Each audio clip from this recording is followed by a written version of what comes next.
ഞാൻ എവിടെ വരെ പറഞ്ഞു? ഞാൻ പറഞ്ഞ എവിടെ വരെ കേട്ടു എന്ന് പറയാം. എല്ലാം കേട്ടു, പറഞ്ഞെല്ലാം കേട്ടു. അതല്ല, അല്ല 2 മിനിറ്റ് പുറകിലേക്ക് പോണം. ഓ, അത്രയും പുറകിലോട്ട് പോകണം? അത്രയില്ല. അല്ല, അലിബാബ പറഞ്ഞതെല്ലാം ക്ലിയർ കേൾക്കുന്നുണ്ടായിരുന്നു, പക്ഷെ അത് നല്ല ക്ലിയർ അല്ലായിരുന്നേ ഉള്ളൂ. അത്യാവശ്യം കേൾക്കാം. ഓക്കെ ഓക്കെ ബാക്കിയുള്ള സംസാരിച്ചു. ഓക്കെ. അപ്പോ ഇത് അതായത് മുഹമ്മദൊക്കെ ഇസ്ലാം മതം സ്ഥാപിക്കുന്നതിന് മുമ്പുള്ള കാലഘട്ടത്തിൽ നമ്മൾ നോക്കിക്കഴിഞ്ഞാൽ അറേബ്യയിലെ സ്ത്രീകൾക്ക് അവർക്ക് കുറെ സ്വാതന്ത്ര്യങ്ങളും അവകാശങ്ങളും ഉണ്ടായിരുന്നു. അത്തരം അവകാശങ്ങളെല്ലാം ഇല്ലാതാക്കി കളയാണ് മുഹമ്മദ് ചെയ്തത്. എല്ലാം എടുത്തു കളയാണ്. അവർക്ക് സ്വത്തിന്റെ പേരുള്ള അവരുടെ അവകാശം അത് പകുതിയാക്കി കുറച്ചു, പുരുഷന്മാരെക്കാളും പകുതിയാക്കി കുറച്ചു. പക്ഷെ ഖദീജ നമുക്ക് അറിയാം, ഖദീജയ്ക്ക് ഒരു സഹോദരൻ ഉണ്ടായിരുന്നു, സഹോദരി ഉള്ള പോലെ തന്നെ സഹോദരൻ ഉണ്ടായിരുന്നു. പക്ഷെ എന്നിട്ട് കുടുംബസ്വത്ത് അല്ലെങ്കിൽ കുടുംബത്തിന്റെ ആ കുടുംബ ബിസിനസ് അത് കൈകാര്യം ചെയ്യാനുള്ള അവകാശം കിട്ടിയത് ഖദീജയ്ക്കാണ്, സഹോദരനല്ല. കാരണം സഹോദരനേക്കാളും കാര്യപ്രാപ്തി ഖദീജയ്ക്ക് ഉണ്ടെന്ന് കണ്ടപ്പോൾ ഖദീജയുടെ പിതാവ് എന്ത് ചെയ്തു? അത് ഖദീജനെ ഏൽപ്പിക്കുകയാണ് ചെയ്തത്. അപ്പൊ അങ്ങനെയൊക്കെയുള്ള കാര്യങ്ങൾ അന്നുണ്ടായിരുന്നു. പക്ഷെ മുഹമ്മദ് അതെല്ലാം മാറ്റുകയാണ്. അവർക്ക് ഉണ്ടാകേണ്ടുന്ന ന്യായമായ അവകാശങ്ങൾ, അവരുടെ സ്വത്തിന്റെ കാര്യത്തിൽ മാത്രമല്ല, അവരുടെ വാക്കുകളുടെ വിലയുണ്ടല്ലോ അതുവരെ കുറച്ച് കളഞ്ഞു. കാരണം ഒരു സാക്ഷ്യത്തിന്റെ കാര്യം, അതിനു മുമ്പ് ഒരു പുരുഷൻ എന്തെങ്കിലും ഒരു തെറ്റ് ചെയ്ത് കണ്ടു കഴിഞ്ഞാൽ, അല്ലെങ്കിൽ ആരെങ്കിലും ആൾ തെറ്റ് ചെയ്ത് കണ്ടു, അപ്പൊ ആ തെറ്റ് ചെയ്ത ആൾക്ക് അനുകൂലമായിട്ട് ഒരു പുരുഷൻ സംസാരിച്ചാൽ അതിനെതിരായിട്ട് ഒരു സ്ത്രീ വന്ന് സാക്ഷ്യം പറഞ്ഞാൽ, ദൃക്സാക്ഷിയായിട്ട് കാര്യം പറഞ്ഞു കഴിഞ്ഞാൽ അത് വിലക്കെടുക്കുമായിരുന്നു, കോടതി എടുക്കുമായിരുന്നു. പക്ഷെ മുഹമ്മദ് വന്നു കഴിഞ്ഞപ്പോൾ അത് മാറ്റി. മുഹമ്മദ് പറഞ്ഞു, ഒരു പുരുഷൻ പറഞ്ഞ സാക്ഷ്യത്തിനെതിരായിട്ട് 2 സ്ത്രീകൾ സാക്ഷ്യം പറഞ്ഞാലേ അത് ഇതാകാൻ പറ്റുള്ളൂ. ഒരു സ്ത്രീ വന്ന് പറഞ്ഞിട്ട് കാര്യമില്ല, 2 സ്ത്രീകൾ സാക്ഷ്യം പറയണം. അപ്പോൾ ഒരു സ്ത്രീയുടെ സാക്ഷി എന്ന് പറഞ്ഞാൽ അരപുരുഷന്റെ സാക്ഷ്യത്തിന് തുല്യമാക്കി മാറ്റുകയാണ്. മനസ്സിലായ? അരപുരുഷന്റെ തുല്യമായിട്ട് അങ്ങനെ മാറ്റി കളഞ്ഞു. പിന്നെ നമ്മുടെയൊക്കെ മുഖം എന്ന് പറയുന്നത് നമ്മുടെ ഐഡന്റിറ്റിയാണ്, അല്ലെ? ഇപ്പൊ ഈ ക്ലബ് ഹൗസിലൊന്നും നമുക്കിപ്പോ മുഖമല്ല, ശബ്ദമാണ് നമ്മുടെ ഐഡന്റിറ്റി. ഓക്കെ, കാരണം ഇവിടെ ആ ഫെസിലിറ്റീസ് ആണുള്ളത്, ശബ്ദമാണ്. എന്നാൽ റിയൽ ലൈഫിൽ അതല്ലല്ലോ. റിയൽ ലൈഫിൽ നമ്മുടെ ഐഡന്റിറ്റി എന്ന് പറയുന്നത് നമ്മുടെ മുഖമാണ്. ആ ഐഡന്റിറ്റി പോലും ഇല്ലാതാക്കി കളയാനാണ്, മുഖം കംപ്ലീറ്റ് മറച്ചുകൊണ്ടുള്ള സംഗതികൾ കൊണ്ടുവന്നിട്ട് ഒരു സ്ത്രീയുടെ ഐഡന്റിറ്റി ഇല്ലാതെ പുരുഷന്റെ അടിമയാക്കി മാത്രം നിർത്തുന്ന ഒരു സംവിധാനം. ഇപ്പൊ ഈ കേരളം പോലുള്ളിടത്ത് അങ്ങനെയുള്ള, അല്ലെങ്കിൽ ഇന്ത്യ പോലത്തെ നോക്കണ്ട. എന്നാൽ ഇസ്ലാമിക ഭരണം അതിന്റെ എല്ലാ അർത്ഥത്തിലും മുഹമ്മദൊക്കെ പഠിപ്പിച്ചതുപോലെ തന്നെ കൃത്യമായി പഠിപ്പിക്കുന്ന രാജ്യങ്ങളിലേക്ക് നോക്കിയാൽ, അഫ്ഗാനിസ്ഥാൻ പോലെയുള്ള ഇടങ്ങളിൽ താലിബാനൊക്കെ അധികാരം കിട്ടിയപ്പോൾ, അല്ലെങ്കിൽ ഇസ്ലാമിക് സ്റ്റേറ്റിന് അധികാരം കിട്ടിയപ്പോൾ അവരവിടെ ചെയ്തത്, അല്ലെങ്കിൽ ഈ ബോക്കോ ഹറാമിന്റെ അൽഷബാബിന്റെ ഒക്കെ അവരെ നൈജീരിയയുടെയും ആഫ്രിക്കയിലെ ചില പ്രദേശങ്ങളൊക്കെ അവരുടെ കൈവശമാണ്. അപ്പോൾ അവർക്ക് അധികാരമുള്ളിടത്ത് അങ്ങനെയുള്ളിടത്തൊക്കെ നോക്കിക്കഴിഞ്ഞാൽ സ്ത്രീകളുടെ ഐഡന്റിറ്റി ഇല്ലാതാക്കുകയാണ്. മുഖം ഇതല്ല. കുറെ കൂട്ടത്തിൽ ഒരാൾ ഇപ്പൊ ഒരുമിച്ച് ഒരു ഗ്രൂപ്പ് ഫോട്ടോ എടുത്തു, ഇതാണ് ഞാനെന്ന് ഒരാൾക്കും പറയാൻ പറ്റില്ല, അല്ലെങ്കിൽ ആർക്കും വേണമെങ്കിലും പറയാം ഇതാണ് ഞാനെന്ന്. കാരണം ആർക്കും അറിയാൻ പറ്റില്ല, എല്ലാം മുഖം മറച്ചു വെച്ചിരിക്കുകയാണ്.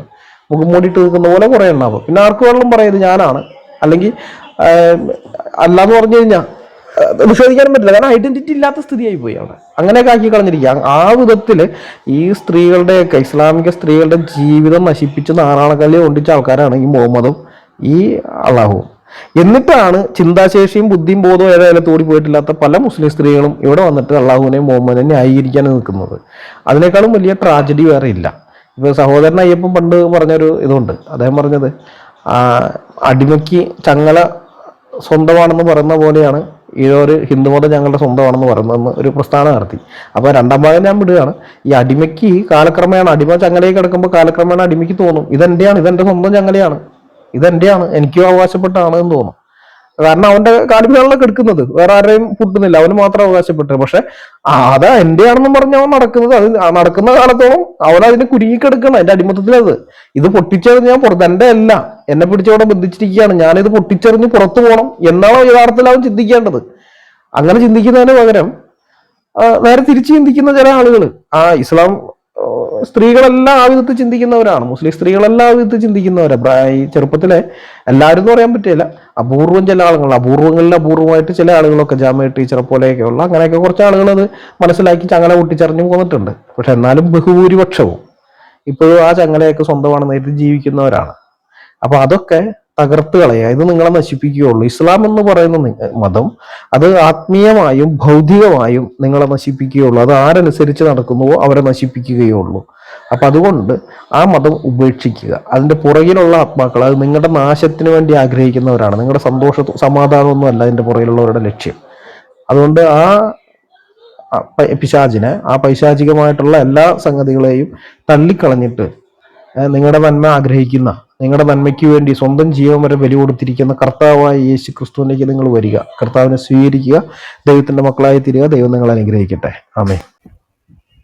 അപ്പൊ എനിക്ക് ചോദിക്കാനുള്ള ചോദ്യം എന്താണെന്ന് വെച്ച് കഴിഞ്ഞാൽ, ഇപ്പോ ഐഷയുടെ കാര്യങ്ങളാണ് ഇവിടെ നമ്മൾ സംസാരിച്ച് കേട്ടത്. അതെ പറയൂ, അതെ ഹലോ, പറയൂ, കേൾക്കുന്നില്ലേ? കേൾക്കുന്നുണ്ട്. താങ്കൾ ഓഡിയബിൾ ആണ്, പറയൂ. ഓക്കെ.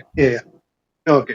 അപ്പോ ഞാൻ ഇപ്പൊ കേട്ടിടത്തോളം കാര്യം എന്താന്ന് വെച്ച് കഴിഞ്ഞാൽ, എല്ലാ മുസ്ലിങ്ങൾക്കും 72 ഹൂറിമാരെ കിട്ടുമെന്നാണ് കേട്ടിട്ടുള്ളത്, അല്ലേ? അപ്പോ അങ്ങനെയാണെങ്കിൽ ഈ മുഹമ്മദിനും കിട്ടുമോ 72 ഹൂറിമാർ എന്നാണ് അറിയേണ്ടത് ആദ്യം.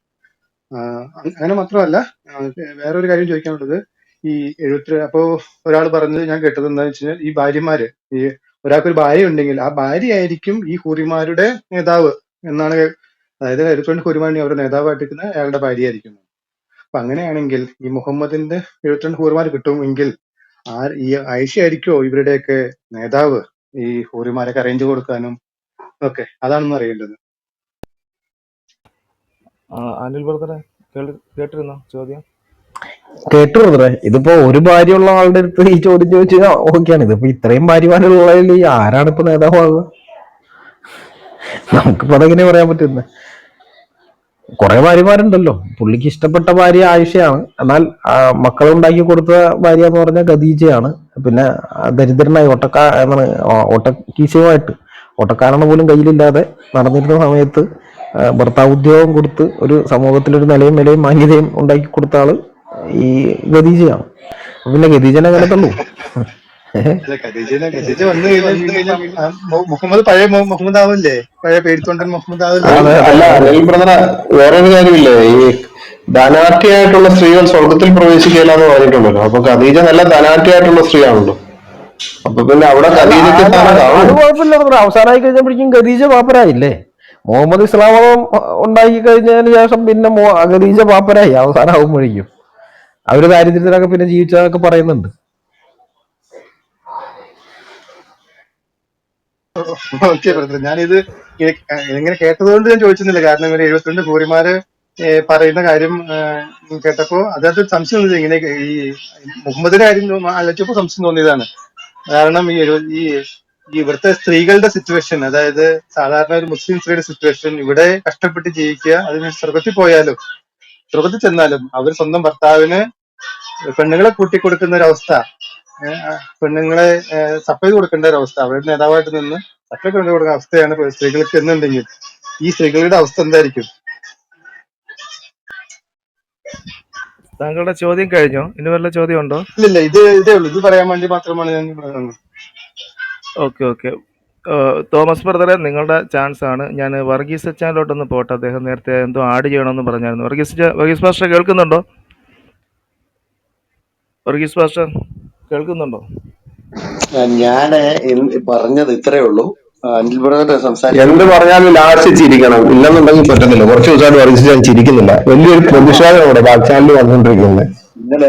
ഇന്നലെ ഒരു ക്ലബ് ഹൗസിനകത്ത് ഈ ഐഷ വിഷയം, 6 വയസ്സിൽ തട്ടി വീണ ഐഷ, ഇതില്ലേ 6 വയസ്സ്, അല്ല, 6 വയസ്സിൽ പിന്നെ തട്ടി വീണ ഐഷ എന്നും പറഞ്ഞൊരു ഗ്രൂപ്പിനകത്ത് ഇങ്ങനെ കയറിയപ്പോ അവിടെ വന്നിരുന്നൊരു മഹാൻ പറയാണ്, ഐഷയ്ക്ക് അല്ലാഹു കൊടുത്തൊരു പദവിയാണ്, ലോകത്തിലെ ഒരു സ്ത്രീക്കും കിട്ടാത്തൊരു പദവിയാണ്, അതൊരു പദവിയായിട്ടാണ് മുഹമ്മദിന്റെ ഭാര്യയാകാൻ യോഗം ഉണ്ടെന്ന് ചോദിച്ചു. അപ്പൊ ഞാന് ബാക്കി അതിന് മറുപടി പറഞ്ഞു കുറച്ച് കാര്യങ്ങൾ. അപ്പൊ എന്നെ തെറി പറഞ്ഞിട്ട് പോടാന്നൊക്കെ പറഞ്ഞിട്ട് മുസ്തഫ എന്ന് പറഞ്ഞ ഒരുത്തർ ഇറങ്ങിപ്പോയി.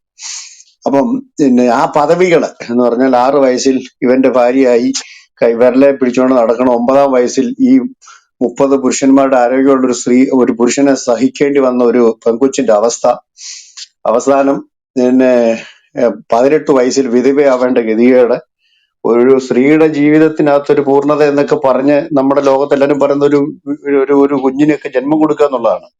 ആ ഒരു കുഞ്ഞിനെ ജന്മം കൊടുക്കാൻ കഴിയാതെ വിധവയും മച്ചിയായും കഴിയേണ്ട ഒരു ഗതികേട്, 14 വയസ്സുള്ളപ്പോൾ അവിടെ കണ്ട് ഒരു ചെറുക്കൻ വന്ന് പരിചയപ്പെട്ട് കഴിഞ്ഞ് അവന് ഇവിടെ ഇഷ്ടപ്പെട്ടു കഴിഞ്ഞപ്പോൾ ഈ മുഹമ്മദ് എന്ന് പറഞ്ഞ സാധനം ചത്തു കഴിയുമ്പോൾ ഞാനിവിടെ കെട്ടുമെന്ന് പറഞ്ഞപ്പം അതൊരിക്കലും പാടില്ല എന്ന്, സംഭവിക്കാൻ പാടില്ല എന്നും പറഞ്ഞ് ആയത്തിറക്കി കൊടുത്ത അള്ളാഹു, ഇതെല്ലാം കൂടെ ഐഷയുടെ പദവി തന്നെയാണ് എന്നും പറഞ്ഞ് ഞാൻ പറഞ്ഞു. അത് ഇവർക്ക് ഇഷ്ടപ്പെട്ടില്ല.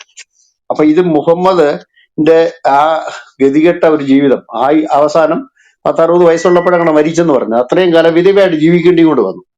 അപ്പൊ ഞാനിത് പറയുന്നത് അതും കൂടെ ഒന്ന് പറയണം. ഇത് പദവിയാണോ അതോ ആ പെൺകൊച്ചിന്റെ ജീവിതം കോഞ്ഞാട്ടയാക്കിയതാണോ എന്നും കൂടെ ഇതിനകത്തൊന്ന് പറയുന്നത് നല്ലതാണ്. Thank you.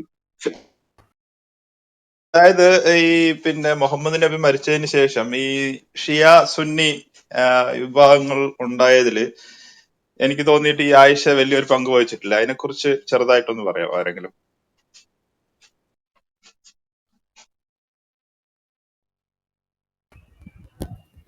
അജീഷ് ബ്രദറെ എന്നാ ഓക്കെ ചോദ്യം ഒന്നും കൂടി പറഞ്ഞോ ബ്രദറെ. അതായത് മുഹമ്മദ് നബി മരിച്ചതിന് ശേഷം അല്ല ഈ ഇസ്ലാം രണ്ടായിട്ട് മാറിയില്ലേ, ഷിയ സുന്നി എന്ന് പറഞ്ഞുകൊണ്ട്. അപ്പൊ അതില് ഈ ആയിഷ ഒരു പ്രധാന പങ്ക് വഹിച്ചതായിട്ട് കേട്ടിട്ടുണ്ട്. അതൊന്ന് ചുരുക്കി പറയാമോ? അതായത് ഈ ആയിഷയുടെ പേരിൽ നേരത്തെ ഇവിടെ ചാക്കോ പാസ്റ്റർ ഒരു കാര്യം, ഈ സഫ്വാൻ എന്ന് പറയുന്ന ഒരാളുമായിട്ടുള്ള ആയിഷയുടെ ഒരു ആരോപണം, ആയിഷ വ്യഭിചാരം നടത്തി എന്നുള്ളൊരു ആരോപണം വന്ന കാര്യം പറയുന്നുണ്ട്. അപ്പൊ ഈ സഫ്വാനുമായിട്ടുള്ള ഈ പ്രശ്നത്തില് മുഹമ്മദ് ഒരു മാസത്തോളം ആയിഷാനെ സംശയിച്ചിട്ട് മിണ്ടായിരുന്നു. ആയിഷയായിട്ട് മിണ്ടായിരിക്കും. ആയിഷ അവസാനം സ്വന്തം വീട്ടിലേക്ക് പോവുകയും ചെയ്യും. അപ്പോൾ മുഹമ്മദ് എന്ത് ചെയ്യണം, ഈ വിഷയത്തിൽ എന്ത് നിലപാടെടുക്കണമെന്ന് അറിയാൻ വേണ്ടി പലരെയും വിളിച്ച് ചോദിക്കുന്നുണ്ട്.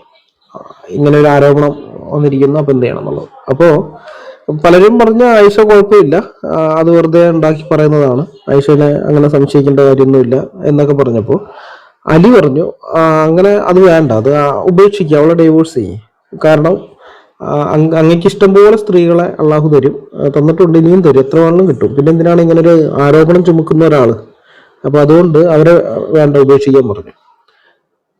എന്നാൽ പിന്നീട് മുഹമ്മദ് അത് ചെയ്യുന്നില്ല. പിന്നീട് അബൂബക്കർ ഒക്കെ ആയിട്ട് സംസാരിച്ച് കഴിഞ്ഞിട്ട് പിന്നെ വീണ്ടും ആയിഷനെ ഒരുമിച്ച് ചേർക്കാം. ഒരു ആയത്തൊക്കെ വരുന്നുണ്ട് ആയിഷയുടെ ആയിഷ പതിവ്രതയാണ് എന്ന്. ആയിഷ എന്നുള്ള വാക്ക് ഉപയോഗിക്കുന്നില്ല. ഇങ്ങനെ ആരോപണം ഉന്നയിച്ച ആളുകൾ, പതിവ്രതകൾക്കെതിരെ ആരോപണം ഉന്നയിക്കുന്നവർ ഇങ്ങനെയൊക്കെ ചെയ്യണം എന്നൊക്കെ പറഞ്ഞുകൊണ്ട് ഇതുവരെയാണ്. അപ്പോൾ പിന്നെ ആയിഷ മുഹമ്മദ് ഒപ്പം തന്നെ ജീവിക്കുകയും ചെയ്യുന്നു. അതോടുകൂടി ആയിഷയ്ക്ക് അലിയോടൊരു പകയുണ്ടാവുന്നുണ്ട് മനസ്സിൽ. കാരണം ഇങ്ങനെ ഒരു പ്രശ്നം വന്നു കഴിഞ്ഞപ്പോൾ ഉപേക്ഷിക്കാൻ വേണ്ടിയിട്ട് ഇത് കൊടുത്തതെന്നുള്ളത്. പിന്നെ അത് കഴിഞ്ഞ് മുഹമ്മദ് മരിക്കുന്ന സമയമാകുമ്പോഴേക്കും അലിക്ക് അവിടെ നല്ല ഹാൻഡാണ്. എല്ലാവർക്കും അലിയോട് ഭയങ്കര താല്പര്യമാണ്. അലി കാരണം അലി നമ്മൾ നോക്കുമ്പോൾ എല്ലാത്തിനും ദുഷ്ടതയുണ്ട്. ഇസ്ലാമിനകത്തുള്ള ഈ സഹായിമാരെല്ലാവരും ദുഷ്ടന്മാർ തന്നെയാണ്, ക്രൂരന്മാരാണ്. എന്നാൽ അലിയെ സംബന്ധിച്ച് അലിക്ക് ദുഷ്ടതയ്ക്കുണ്ടെങ്കിലും നീതിബോധം കൂടുതലാണ്. മറ്റുള്ള സഹായിമാരെ അപേക്ഷിച്ച് വളരെ നീതിബോധമാണ്. അലി നുണ പറയില്ല എന്നുള്ളൊരു വിശ്വാസം സഹായിമാരുടെ ഇടയിലുണ്ട്. എന്ത് അലി ഒരു കാര്യം പറഞ്ഞു കഴിഞ്ഞാൽ അത് തന്നെയായിരിക്കും. ഇപ്പൊ ഞാനൊരു ഉദാഹരണം, വേറൊരു ഹദീസ് ഞാൻ വായിച്ചത് ഇങ്ങനെയാണ്. ഈ ഒരാളെ എന്തോ ഒരു കാര്യത്തിന് കുറച്ച് പേര് ഓടിപ്പിച്ചു വരികയാണ്, അയാളെ കൊല്ലും, കൈ കിട്ടിക്കഴിഞ്ഞാൽ അവന്മാർ കൊല്ലും, ഓടിപ്പിച്ചു വരികയാണ്. അപ്പൊ അലി ആ സമയത്ത് അതിനേക്കാൾ മുമ്പ് തന്റെ വീട്ടിന്റെ പുറത്തിറങ്ങിയിട്ട് അവിടെ ഒരു ഇരിപ്പിടത്തിൽ ഇരിക്കുകയാണ്. അപ്പൊ ഓർത്തിരിക്കുന്ന സമയത്ത് ഇയാൾ ഓടി വരുമ്പോൾ അയാൾ അലിനോട് പറയും, അലി എന്നെ രക്ഷിക്കണം, അവരെന്നെ കൊല്ലാൻ വരികയാണെന്ന് പറയും. അപ്പൊ അലി പറയും ശരി, അങ്ങോട്ടേക്ക് മാറി അവിടെ പോയി വിളിച്ചോന്ന് പറയും. എന്നിട്ട് പറഞ്ഞു കഴിഞ്ഞിട്ടാണ് അലി അപ്പൊ തന്നെ അവിടെ നിന്ന് എഴുന്നേറ്റിട്ട് ഇയാൾ പോയി കഴിഞ്ഞതിന് ശേഷമാണ്, ഇയാൾ അവിടെ നിന്ന് പോയി കഴിഞ്ഞപ്പോൾ അലി അവിടെ നിന്ന് എഴുന്നേറ്റിട്ട് അപ്പുറത്തുള്ള മറ്റൊരു സീറ്റിൽ ചെന്നിരിക്കും, ഒരു ഇരിപ്പിടത്തിലിരിക്കും അവിടെ. അപ്പൊ ഇയാൾ ഓടിപ്പിച്ചു വന്ന ആൾക്കാർ അവിടെ എത്തും. എന്നിട്ട് അലിയോട് ചോദിക്കും, ഒരാളിതിനെ ഓടിപ്പോന്ന് കണ്ടു എന്ന് ചോദിക്കും. അപ്പൊ അലി പറഞ്ഞു, ഞാൻ വീട്ടിന്റെ വാതിൽ തുറന്ന് പുറത്തിറങ്ങി ഇവിടെ ഇരിക്കാൻ തുടങ്ങിയിട്ട് ഇത്രയും സമയമായി, ഒരു ദീർഘസമയം പറയുന്നത്, ഇത്ര സമയമായി, ഞാൻ ഈ സീറ്റിൽ ഇരിക്കാൻ തുടങ്ങിയതിന് ശേഷവും ഒരാൾ പോലും ഇതിലെ പോയിട്ടില്ല എന്ന് പറയും. അപ്പൊ പറഞ്ഞത് സത്യമാണല്ലോ. അയാൾ പോയി കഴിഞ്ഞതിന് ശേഷമാണ് അലി സീറ്റിലിരുന്നത്. അതുപോലെ അലി വീടിന്റെ വാതിൽ തുറന്ന് പുറത്തിറങ്ങി വീടിന്റെ ഉമ്മറത്തിരിക്കാൻ തുടങ്ങിയിട്ട് സമയം കുറേ ആയിട്ടുണ്ട്. രണ്ട് ശരിയാണ്. പക്ഷെ അലി പറഞ്ഞത് കുറയുമാണ്. അത് അയാൾ രക്ഷിക്കാൻ വേണ്ടി പറഞ്ഞാണ്. എന്നാൽ അപ്പൊ ഇവര് പറഞ്ഞ കാര്യം ഇത് കേട്ട് കഴിഞ്ഞവരോട് അവർ പിന്നെ അവിടേക്ക് അന്വേഷിച്ചു പോകില്ല. കാരണം അലി പറഞ്ഞത് സത്യം തന്നെയാണ്, അലി ഒന്നും പറയില്ല. അതുകൊണ്ട് പിന്നെ അവർ അവിടെ പോയി അന്വേഷിക്കില്ല.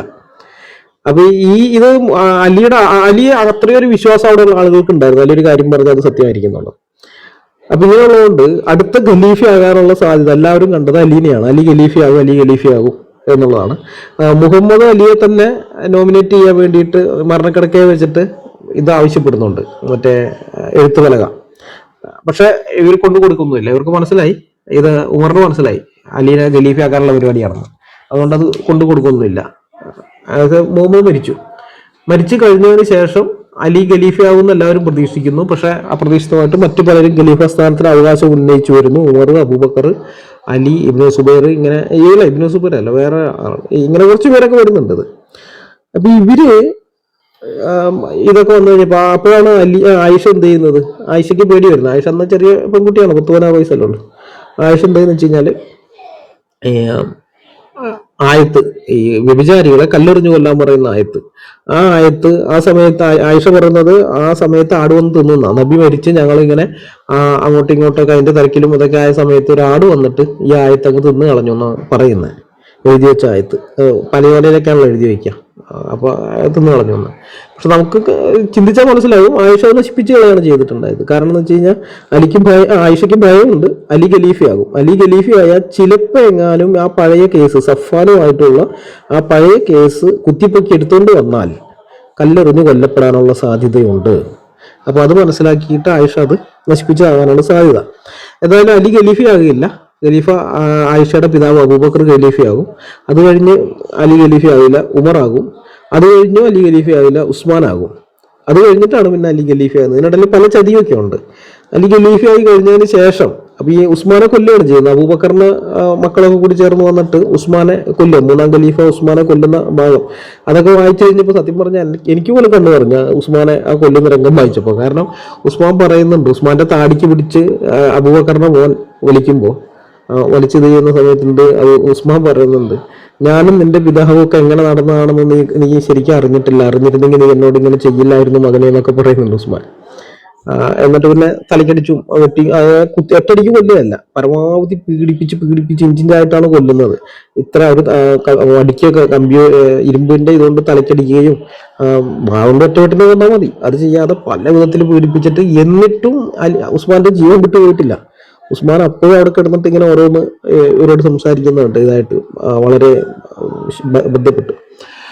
അത് കഴിഞ്ഞ് പിന്നീട് ഉസ്മാൻ മരിച്ചു കഴിഞ്ഞ് ഈ അലി ഖലീഫ ആയി കഴിഞ്ഞപ്പോൾ ആയിഷയുടെയൊക്കെ നേതൃത്വത്തിൽ കുറച്ച് പേര്, ആയിഷ, തൽഹത്ത്, ഇങ്ങനെയുള്ള കുറച്ച് പേര് അലിക്കെതിരെ തിരിയാനുള്ള കാരണം എന്ന് പറയുന്നത് ഈ ഉസ്മാന്റെ കൊലപാതകികളെ അറസ്റ്റ് ചെയ്യണം, അവരാരൊക്കെയാണെന്നുള്ളത് അന്വേഷണം നടത്തി കണ്ടുപിടിച്ച് അവരെ മാതൃകാപരമായി ശിക്ഷിക്കണം.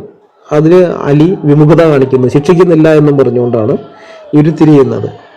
അത് സത്യത്തിൽ അവർ കാരണം അവർ പറഞ്ഞതേ ഉള്ളൂ. അതല്ലാതെ തന്നെ ഇവർക്കെല്ലാം അലിയോട് ഉറപ്പുണ്ട്. അലി ഈ നീതിബോധമാണ് അതിന്റെ ഒരു പ്രധാന കാരണം. ഈ ആളുകൾ അതിനീതിബോധത്തോടെ നിന്ന് കഴിഞ്ഞാൽ കൂടെ നിൽക്കാൻ ഒരാളും കാണുകയല്ല. കാരണം കൂടെ നിൽക്കുന്നവൻ തെറ്റ് ചെയ്ത് കഴിഞ്ഞാൽ അത് തെറ്റാണെന്ന് തന്നെ പറയുമല്ലോ നീതിയുള്ളവർ. അപ്പൊ ആ ഒരു ലെവലിലാണ് അലിക്ക് അങ്ങനെ ഒരു ഇത് പറ്റിയത്. അപ്പൊ എല്ലാവരും അലിക്കെതിരായിട്ട് തിരിയുന്നു. എന്നാൽ അലിനെ സപ്പോർട്ട് ചെയ്യുന്ന വേറൊരു വിഭാഗമുണ്ട്. അത് ഈ ഇന്നത്തെ ഇറാൻകാരുണ്ടല്ലോ, ഇറാനിലുള്ള ആളുകൾ, അതൊക്കെ അപ്പോൾ ഇസ്ലാമിന്റെ കീഴിലേക്ക് വന്നിരുന്നു. ഉമറിന്റെ കാലത്ത് തന്നെ യൂറോപ്പിന്റെ ആ ഭാഗം വരെയൊക്കെ ഇവരുടെ സൈന്യം എത്തിയതാണ്. ഇതൊക്കെ ഇവരുടെ കീഴിൽ വന്നിരുന്നു.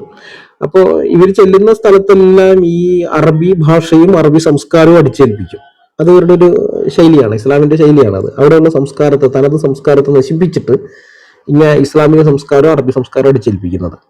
അപ്പൊ ഈ ഇറാനിൽ അത് ചെയ്യാൻ നോക്കി കഴിഞ്ഞപ്പോൾ ഇറാനിലുള്ളവർ ഭയങ്കര ഭാഷാഭ്രാന്തന്മാരാണ്. അവർക്ക് ഈ പാർസി ഭാഷ എന്ന് പറഞ്ഞു കഴിഞ്ഞാൽ അവർക്ക് ജീവനാണ്.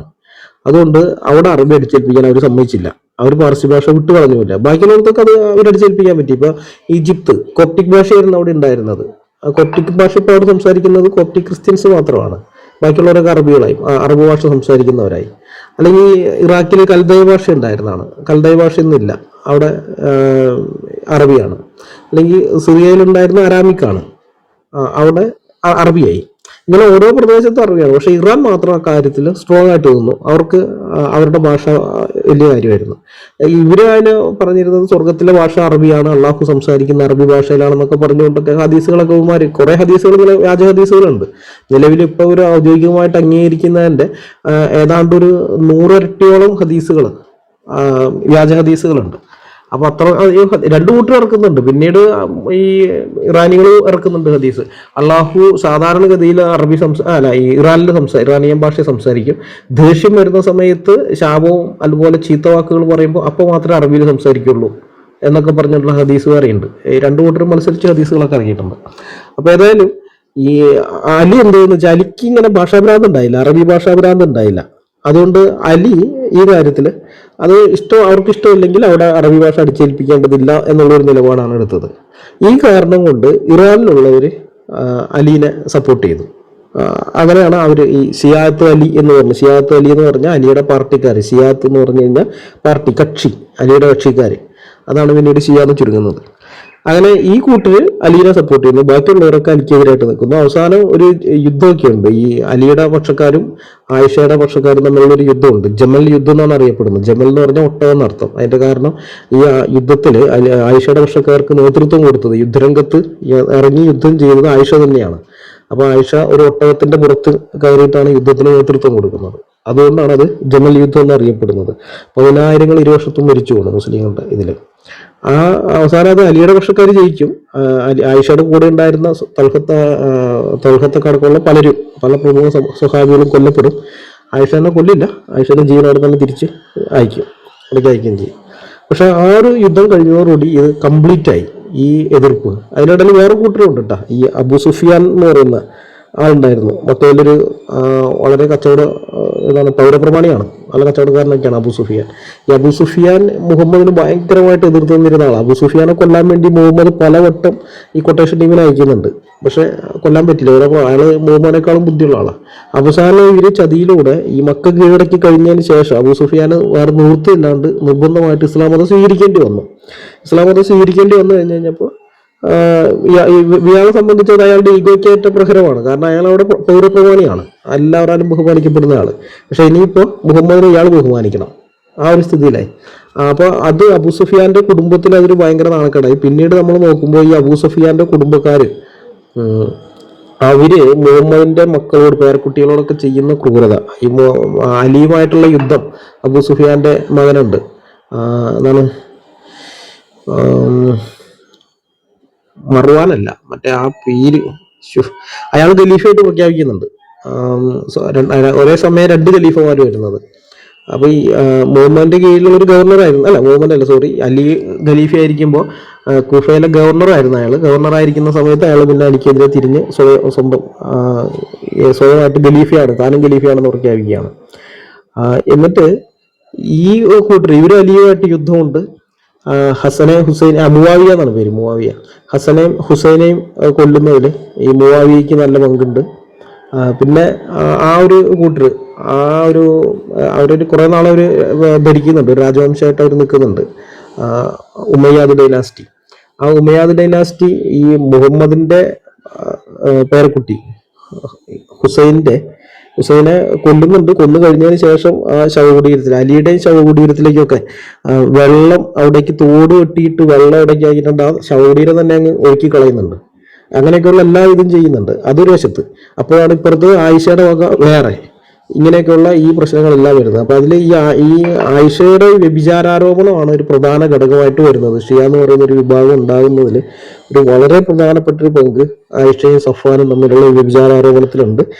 ഖുർആനിൽ നിന്ന് ഒരു ആയത്ത് ഇല്ലാതെ പോയേനും, മുലകുടി ആയത്തും ഉണ്ടായിരുന്നു അതിനൊപ്പം. മുലകുടിക്കാനുള്ള ആയത്തും കല്ലെറിയാനുള്ള ആയത്തും, ഇത് രണ്ടും, വ്യഭിചാരികളെ കല്ലെറിയാനുള്ള ആയത്തും, ഇത് രണ്ടും പോയതിൻ്റെയും കാരണം ഈ ആയിഷയുടെ സഫ്വാനുമായിട്ടുള്ള ആ ബന്ധത്തിനെ കുറിച്ചുള്ള ആരോപണമാണ്.